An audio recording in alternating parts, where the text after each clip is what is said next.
Contrary to what Hollywood movies often depict on the silver screen, pirates didn't all operate large, heavily armed ships like the Queen Anne's Revenge.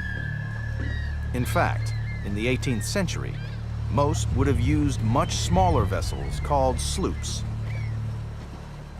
The big advantage of a small sloop is it was fast. Also, it didn't draw much water, so you could hide in coastal waters fairly easily. But as a pirate captain became more successful, he would have expanded his operation. Pirates were always on the lookout for a better ride. Let's say you want to get to an island, but the wind is blowing right from that island toward you. That's where tacking comes in. Imagine this circle represents the water you can see around you. The arrow shows you the wind direction. So how the heck do you get there? It is the oldest idea of mankind, how to get from point A to B on the water, simply by using the wind. And since then we have improved a lot of things. Today we are capable of moving against the wind, which the old ships couldn't do. The first thing you need when you enter a sailing vessel is to know where the wind is coming from. If you don't have a wind indicator on top of your mast, just use a string. If it's pointing west, the wind is coming from east.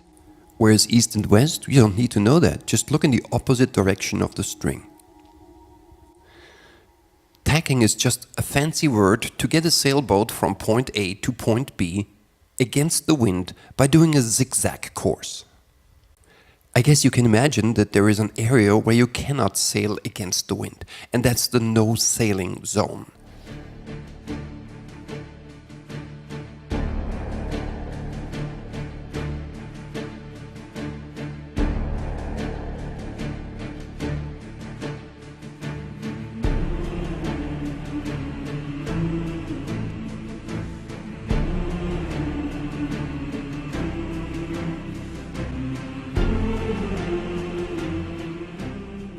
Fancy words have always been used by sailors, but fancy equipment is something new. To get out of the shallow waters, we use an engine. GPS tells us our exact position because there are satellites circling around the Earth and lots of other fancy equipment, which in most cases we don't even need. So what is it about sailing? What makes it so attractive? First, there is no sound. Second, you're not bouncing from wave to wave, you're gliding. And last not least, it's the journey, not the destination. Let me show you the underwater features of a sailing vessel. Under the waterline, there is the keel.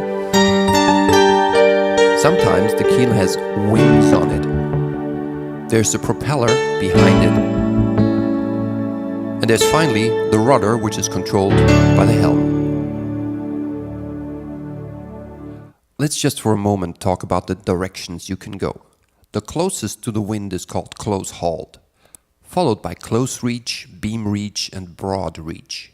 And everything else away from the wind is running. But let me emphasize one more time, you don't have to know all of them, you just need to know where the wind comes from.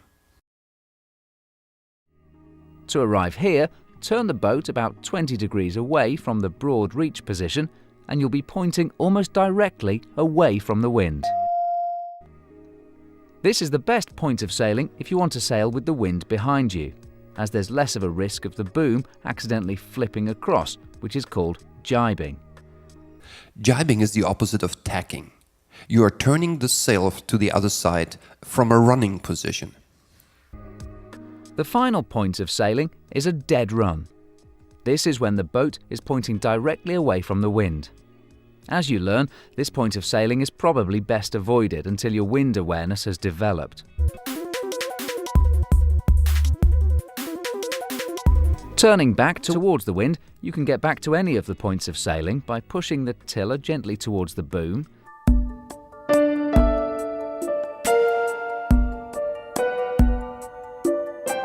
until you're on the close hauled point of sailing once more. Someone who puts a trophy on your head is a criminal, right? No, he might be a sailor using the jargon for toilet. The living room is the salon, bedrooms are cabins, the rear end of the boat is called the stern. But this is not a stern cabin, it's an aft cabin. I know that's confusing. The one in the front is called berth, but the front of your boat is called bow. This is the helm, not a wheel of fortune, but it can change your fortune on the open sea. Before you leave, check all items to be secure from sliding, falling, or being blown away. Organize your bridge and please, all ropes. Do not underestimate the power of the force on the ropes in a sailboat.